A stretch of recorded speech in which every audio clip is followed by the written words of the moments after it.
ಪ್ರೀತಿಯ ದ್ವಿತೀಯ PUC ವಿದ್ಯಾರ್ಥಿಗಳೇ ಎಲ್ಲರಿಗೂ ಕೂಡ ಮತ್ತೊಮ್ಮೆ ನಮ್ಮ ಯೂಟ್ಯೂಬ್ ಚಾನಲ್ಗೆ ಸ್ವಾಗತವನ್ನು ಕೋರ್ತಾ ಇದ್ದೇನೆ. ನಾನು ನಿಮ್ಮ Islam sir. Welcome back to my another important video. ನೋಡಿ ವಿದ್ಯಾರ್ಥಿಗಳೇ, ಈ ಒಂದು ವಿಡಿಯೋದಲ್ಲಿ ನಿಮಗೆಲ್ಲರಿಗೂ ಕೂಡ ಅಂದರೆ ನಮ್ಮ ಕಾಮರ್ಸ್ ವಿದ್ಯಾರ್ಥಿಗಳಿಗೆ ಒಂದು accountancy question paper mid term ಎಕ್ಸಾಮಿನ ಇದೇ ವರ್ಷದ್ದು, ನಾಟ್ PYQs ಅಂದರೆ ಪ್ರೀವಿಯಸ್ ಇಯರ್ ಕ್ವಶನ್ ಪೇಪರ್ ಆಗುತ್ತೆ, ಅದಲ್ಲ, ಇದೇ ವರ್ಷದ. ಕೆಲವೊಂದು ಕಡೆ ದಸರಾ ಹಬ್ಬದ ಮುಂಚೆನೇ ಮಿಡ್ ಟರ್ಮ್ ಎಕ್ಸಾಮ್ ಮಾಡಿ ಅವರಿಗೆ ರಜೆಗಳನ್ನು ಕೊಟ್ಟಿದ್ದಾರೆ. ಇನ್ನು 90% ಜಿಲ್ಲೆಗಳಲ್ಲಿ ದಸರಾ ಹಬ್ಬ ನಡೆದಾದ ಮೇಲೆ ಮಿಡ್ ಟರ್ಮ್ ಎಕ್ಸಾಮ್ ಕಂಡಕ್ಟ್ ಮಾಡ್ತಾರೆ. Anyhow without wasting of time let me start this video. ಈ ಒಂದು ಕ್ವಶನ್ ಪೇಪರ್ ನಿಮಗೆ ಯಾವ ಲೆವೆಲ್ಗೆ ಇಂಪಾರ್ಟೆಂಟು ಅಂತ ಹೇಳಿದರೆ ತಾವೇ ಅರ್ಥ ಮಾಡಿಕೊಳ್ಳಬಹುದು. ಬನ್ನಿ ಈಗ ನೋಡ್ತಾ ಹೋಗೋಣ. The class of partnership deed can be altered with the constant of dash ಅಂತ ಇದೆ. ಕ್ವಶನ್ ನಂಬರ್ 1ಕ್ಕೆ ಸರಿಯಾದ ಉತ್ತರ ಬಂದು right answer is that is 2 partner, 10 partner, 20 partner ಎಲ್ಲದೂ ಕೂಡ ಸರಿ. ಹಾಗಾಗಿ ಆಪ್ಷನ್ ಡಿ ಅನ್ನುವಂಥದ್ದು all the partners is the right answer. Question number 2, Kiran, Mahesh and Sujan are partners sharing profit in the ratio of the 4:3:2. ಹೌದಲ್ವಾ? 4:3:2. ಇದು ಪ್ರತಿಯೊಂದು question ಪೇಪರಲ್ಲೂ ಇರುತ್ತೆ ಕಣ್ರಿ. ಹೆಸರು ಚೇಂಜ್ ಆಗುತ್ತೆ ಹಾಗೂ ಈ ನಂಬರ್ಸ್ ಚೇಂಜ್ ಆಗುತ್ತೆ, ಆದರೆ ಆನ್ಸರು ಭಾಳ ಈಸಿಯಾಗಿರುವಂಥದ್ದು. ಇಫ್ ಸುಜನ್ ರಿಟೈರ್ಡ್ಸ್, ಇದರಲ್ಲಿ ಮೂರನೇ ವ್ಯಕ್ತಿ ರಿಟೈರ್ಡ್ ಆದರೆ the new profit sharing ratio between Kiran and Mahesh will be dash ಅಂತ ಇದೆ. ಎರಡನೆಯ ಪ್ರಶ್ನೆಗೆ ಸರಿಯಾದ ಉತ್ತರ ಬಂದು 4:3 is the right answer is B. Question number 3, profit and loss on revaluation is shared among the old partners in the dash ಅಂತ ಇದೆ. ಮೂರನೆಯ ಪ್ರಶ್ನೆಗೆ ಸರಿಯಾದ ಉತ್ತರ ಬಂದು ಆಪ್ಷನ್ ಎ ಆಗಿರುತ್ತೆ. Old ratio is the right answer is option A. ನಾಲ್ಕನೆಯ ಪ್ರಶ್ನೆ, the amount payable to the executor of the deceased partner is transformed. ನೋಡಿ, ಟ್ರಾನ್ಸ್ಫಾರ್ಮ್ ಟು ಡ್ಯಾಶ್ ಅಂತ ಇದೆ. ನಾಲ್ಕನೆಯ ಪ್ರಶ್ನೆಗೆ ಸರಿಯಾದ ಉತ್ತರ ಬಂದು ಪ್ರೀತಿಯ ವಿದ್ಯಾರ್ಥಿಗಳೇ ಆಪ್ಷನ್ ಎ ಆಗಿರುತ್ತೆ, ಆದರೆ ಬಹಳ ಜನ ವಿದ್ಯಾರ್ಥಿಗಳು ಆಪ್ಷನ್ ಬಿಗೆ ಹಾಕ್ತಾ ಇದ್ದೀರಾ. 100% ಸರಿಯಾದ ಉತ್ತರ ಬಂದು ಆಪ್ಷನ್ ಎ ಆಗಿರುತ್ತೆ. Executor loan account is the right answer. Question number 5ಕ್ಕೆ ಹೋಗುವ. Equity share holders are dash ಅಂತ ಇದೆ. 5ನೆಯ ಪ್ರಶ್ನೆಗೆ ಸರಿಯಾದ ಉತ್ತರ ಬಂದು ಓನರ್ಸ್ ಆಗಿರ್ತಾರೆ. ನಾವು ಕಂಪ್ನಿಯ ಸ್ವಲ್ಪ ಭಾಗವನ್ನು ಶೇರ್ಸ್ಗಳನ್ನು, ಒಂದು ಕಂಪ್ನಿಯ ಶೇರ್ಸ್ಗಳನ್ನು ಪರ್ಚೇಸ್ ಮಾಡಿದಾಗ, ಅದನ್ನು ಈಕ್ವಿಟಿ ಶೇರ್ಸ್ಗಳನ್ನೇ ಪರ್ಚೇಸ್ ಮಾಡಿದಾಗ ನಾವು ಅದಕ್ಕೆ ಓನರ್ ಆಗ್ತೀವಿ, ಸ್ವಲ್ಪ ಭಾಗದ್ದು. ಆಯಿತಾ?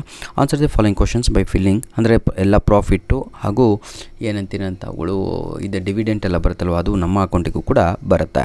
Answer the following questions by filling the blanks ಅಂತ ಇದೆ. 5ನೆಯ ಪ್ರಶ್ನೆಗೆ second main question, filling the blanks 5 ಅಂಕಕ್ಕೆ ಇರುವಂಥದ್ದು. In order to form the partnership there should be at least dash persons ಅಂತ ಇದೆ. 6ನೆಯ ಪ್ರಶ್ನೆಗೆ ಸರಿಯಾದ ಉತ್ತರ ಬಂದು 2 ಪರ್ಸನ್ಸ್ ಅನ್ನುವಂಥದ್ದು ಸರಿಯಾದ ಉತ್ತರ ಆಗಿರುತ್ತೆ. Realisation profit or losses distributed among the partners in dash ratio ಅಂತ ಇದೆ. 7ನೆಯ ಪ್ರಶ್ನೆಗೆ ಸರಿಯಾದ ಉತ್ತರ old ratio is the right answer.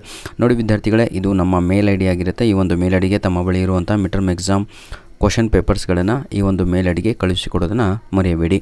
ಹಾಗೂ ಜೊತೆಗೆ ಯಾರೆಲ್ಲ ಯೂನಿಟ್ ಟೆಸ್ಟ್ ಕ್ವಶನ್ ಪೇಪರ್ ಕಳಿಸಿಲ್ವೋ ದಯವಿಟ್ಟು ಅದನ್ನು ಕೂಡ ಕಳುಹಿಸಿಕೊಡಿ. Question number 8, goodwill is an dash asset ಅಂತ ಇದೆ. 8ನೆಯ ಪ್ರಶ್ನೆಗೆ ಸರಿಯಾದ ಉತ್ತರ ಇಂಟ್ಯಾಂಜಿಬಲ್ ಅಸೆಟ್ ಅನ್ನುವಂಥದ್ದು ಸರಿಯಾದ ಉತ್ತರ ಆಗಿರುತ್ತೆ. ಕ್ವಶನ್ ನಂಬರ್ 9, ಏನಿದು accrued profit is calculated on the basis of dash profit ಅಂತ ಇದೆ. 9ನೆಯ ಪ್ರಶ್ನೆಗೆ ಸರಿಯಾದ ಉತ್ತರ previous years profit is the right answer. Question number 10 ನೋಡೋಣ. A company is an dash person ಅಂತ ಇದೆ. 10ನೆಯ ಪ್ರಶ್ನೆಗೆ ಸರಿಯಾದ ಉತ್ತರ ಆರ್ಟಿಫಿಷಿಯಲ್ ಪರ್ಸನ್ ಅನ್ನುವಂಥದ್ದು ಸರಿಯಾದ ಉತ್ತರ ಆಗಿರುತ್ತೆ. ಮ್ಯಾಚ್ ಆಫ್ ಫಾಲೋಯಿಂಗ್ ಕಡೆಗೆ ಹೋಗುವ. ನೋಡಿ, ಇದೇ ಕ್ವಶನ್ ಪೇಪರ್ ಪ್ಯಾಟರ್ನು ನಿಮ್ಮ ಒಂದು ಮಿಡ್ ಟರ್ಮ್ ಎಕ್ಸಾಮಿಗೆ ಇರುವಂಥದ್ದು. 5 MCQs, 5 fill in the blanks, 5 match of following, 5 1 ಅಂಕದ ಪ್ರಶ್ನೆಗಳು. ಪಾರ್ಟ್ನರ್ಶಿಪ್ ಡೀಡ್ ಅಂತ ಇದೆ. ಇದಕ್ಕೆ ಸರಿಯಾದ ಉತ್ತರ ಬಂದು ಪ್ರೀತಿಯ ವಿದ್ಯಾರ್ಥಿಗಳೇ return agreement is the right answer. New ratio ಅಂತ ಇದೆ. ಇದಕ್ಕೆ ಸರಿಯಾದ ಉತ್ತರ ಬಂದು ನನ್ನ ಪ್ರಕಾರ ಆಪ್ಷನ್ 4 ಅಂದ್ಕೊಂಡಿದ್ದೀನಿ, ಕ್ಯಾಪಿಟಲ್ ಅಡ್ಜಸ್ಟ್ಮೆಂಟ್ ಅಂತ. ಆದರೆ ಬಹಳ ಜನ ವಿದ್ಯಾರ್ಥಿಗಳು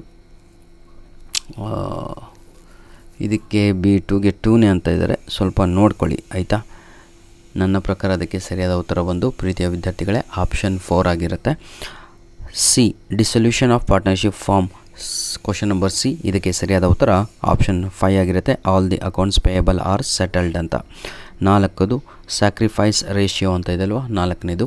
ಅದಕ್ಕೆ ಸರಿಯಾದ ಉತ್ತರ ಬಂದು old share new ratio is the right answer. Question number ಈ ಶೇರ್ ಕ್ಯಾಪಿಟಲ್ ಅಂತ ಇದೆ. ಇದಕ್ಕೆ ಸರಿಯಾದ ಉತ್ತರ ಶೇರ್ ಹೋಲ್ಡರ್ಸ್ ಫಂಡ್ ಅನ್ನುವಂಥದ್ದು ರೈಟ್ ಆನ್ಸರ್ ಆಗಿರುತ್ತೆ. ಈಗ 1 ಅಂಕದ ಪ್ರಶ್ನೆಗಳನ್ನು ನಾವು ನೋಡ್ತಾ ಹೋಗೋಣ. Answer the following questions in 1 word or sentences each ಅಂತ ಇದೆ. ಇಲ್ಲಿ ಯಾವುದೇ ರೀತಿಯಾದಂಥ ಪಾರ್ಟ್ ಎನಲ್ಲಿ ಯಾರಿಗೂ ಕೂಡ ಎಕ್ಸ್ಟ್ರಾ ಕ್ವಶನ್ಸ್ ಇರುವುದಿಲ್ಲ. 20 ಅಂಕಗಳಿಗೆ 20 ಅಂಕಗಳು ಕೂಡ ತಾವುಗಳು ಬರೀಬೇಕಾಗಿರುತ್ತೆ. No extra questions. Question number 12 state any one feature of partnership firm ಅಂತ ಇದೆ.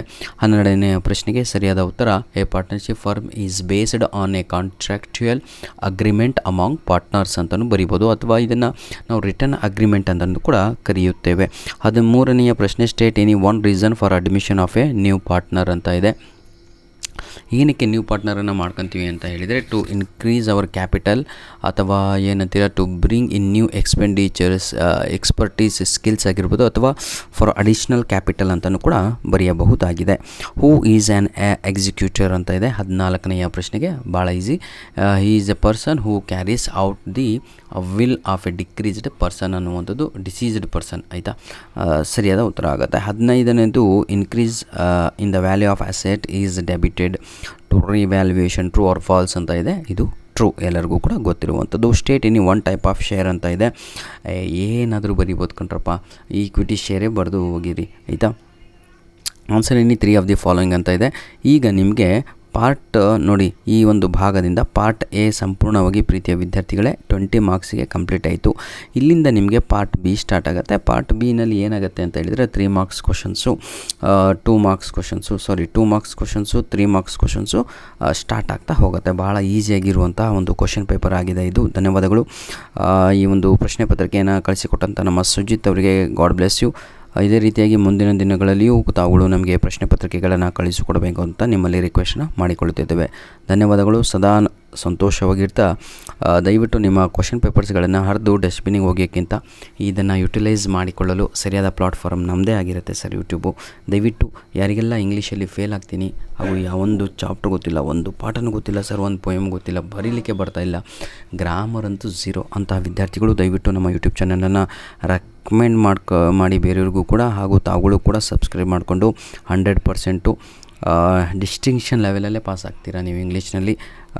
ನನಗೆಲ್ಲ ಬರುತ್ತೆ ಸರ್ ಅನ್ನೋರು ಅಂತೂ ಔಟ್ ಆಫ್ ಔಟು ಖಂಡಿತವಾಗಿಯೂ ತಾವುಗಳು ಸಬ್ಸ್ಕ್ರೈಬ್ ಮಾಡಿಕೊಂಡು you watch only 1 video related to English grammar ಆಗಿರ್ಬೋದು, ಅಥವಾ ನಿಮ್ಮ ಲೆಸನ್ಸ್ ಆಗಿರ್ಬೋದು. ಈಗಾಗಲೇ ನಾನು ಇಂಗ್ಲೀಷಿಗೆ ಬೇಕಾಗಿರುವಂತಹ 15 ದಿನಗಳಿಂದ ಪ್ರತಿ ಸಂಜೆ ಒಂದು ಇಂಗ್ಲೀಷು ನಮ್ಮ ಫಸ್ಟ್ ಇಯರಿಗೆ ಹಾಗೂ ಒಂದು ಇಂಗ್ಲೀಷು ಸೆಕೆಂಡ್ ಇಯರಿಗೆ ಅಪ್ಲೋಡನ್ನು ಮಾಡಿ ಕೊಡ್ತಾ ಇದ್ದೇನೆ. ರೀಸನ್ ಇಷ್ಟೇ, ಎಷ್ಟು ಬಿಟ್ಟಿದ್ರು ಕೂಡ ಔಟ್ ಆಫ್ ಔಟ್ ಅಂಕಗಳನ್ನು ಕೊಡಲ್ಲ, ಆ ಕಾರಣಕ್ಕಾಗಿಯೇ ಮಾಡಿರುವಂಥದ್ದು. ಧನ್ಯವಾದಗಳು. ಸದಾ ಸಂತೋಷವಾಗಿರಿ. ದಯವಿಟ್ಟು ನಿಮ್ಮ ಪ್ರಶ್ನೆ ಪತ್ರಿಕೆಗಳನ್ನು ಕಳಿಸುವುದನ್ನು ಮರೆಯಬೇಡಿ ಅಂತ ಹೇಳ್ತಾ ವಿಡಿಯೋನ ಇಲ್ಲಿಗೆ ಮುಗಿಸ್ತಾ ಇದ್ದೇನೆ. ಧನ್ಯವಾದಗಳು. ದಯವಿಟ್ಟು ನಿಮ್ಮ ಮಿಡ್-ಟರ್ಮ್ ಎಕ್ಸಾಮ್ ಆದ ತಕ್ಷಣ ನಮ್ಮ ಮೇಲ್ ಐಡಿಗೆ ತಮ್ಮ ಬಳಿ ಇರುವಂತಹ ತಮ್ಮ ಪರೀಕ್ಷೆಯ ಮಿಡ್-ಟರ್ಮ್ ಎಕ್ಸಾಮಿನ ಕ್ವಶನ್ ಪೇಪರನ್ನು ನಮಗೆ ಕಳಿಸಿಕೊಡಿ ಅಂತ ಹೇಳ್ತಾ ವಿಡಿಯೋನ ಮುಗಿಸ್ತಾ ಇದ್ದೇನೆ. God bless you all the best. Please share our videos as much as possible. ನಿಮ್ಮ ಕಮೆಂಟಿಗಾಗಿ ನಾವು ಕಾಯ್ತಾ ಇರ್ತೇವೆ. ಧನ್ಯವಾದಗಳು.